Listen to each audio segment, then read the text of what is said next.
Donald Trump's original sin. The Republican nominee now says the president was born in the United States. But birtherism won't go away that easily.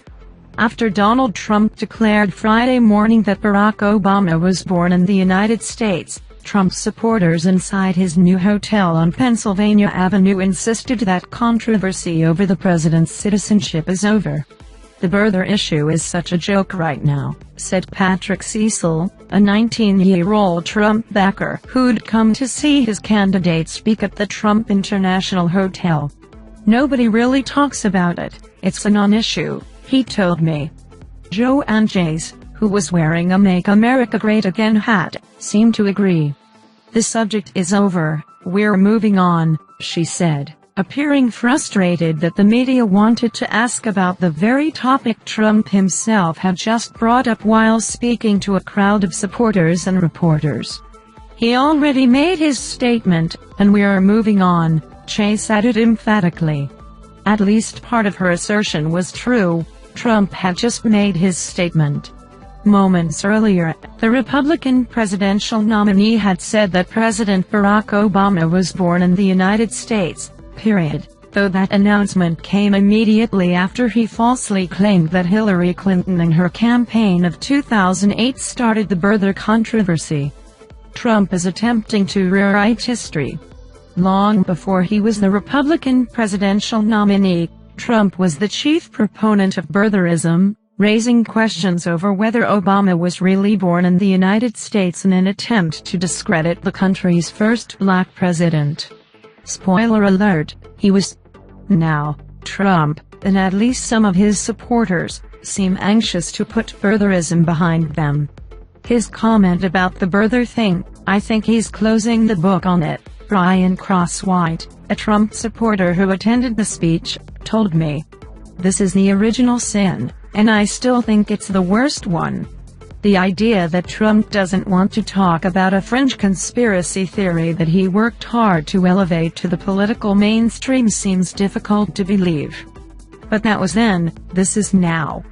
Trump was willing to promote conspiracy theories rooted in racism as a way to appeal to resentful white voters when he wanted to make a political name for himself. Now that he faces a general election fight, he seems to want to leave that in the past, without truly doing penance for his prior offenses. Yet no matter what Trump says, birtherism won't simply disappear. Political tactics based on appeals to discrimination and identity politics have long lifespans. Hillary Clinton is confronting similar tactics as she contends with insinuations made by Trump, his supporters, and other political opponents, that she may be too weak and frail to serve as president. And while some Trump supporters may want to put birtherism behind them, not all of the Republican nominee's backers may be so willing to move on. On Friday morning, a few Trump fans gathered outside his hotel to show support for the candidate before he spoke. 19-year-old Jim McCurry and 57-year-old Don Davis identified themselves as Trump supporters, and both said they believe it is possible that Obama was not born in the United States. "A family friend of mine was born in Hawaii the same year that Obama was, and he said his birth certificate looks completely different. So I think that's a little suspicious," McCurry said. "If you look at the things he does, he's so anti-American," Davis offered. Then there were the few Trump detractors who assembled outside Trump's new property, just blocks away from the White House.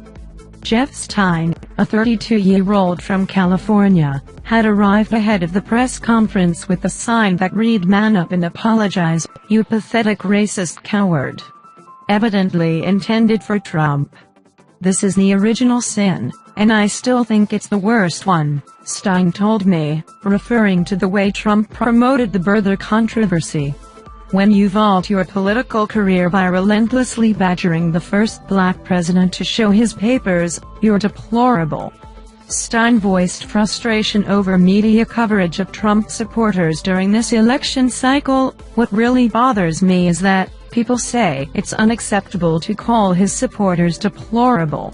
You can't call them bigoted, racist, white supremacists, You have to make up nice-sounding names for them, like nationalists or populists, he said, adding that he plans to vote for Clinton. They can say whatever offensive stuff they want, but you call them out on it and all of a sudden they're the victim. Subscribe now.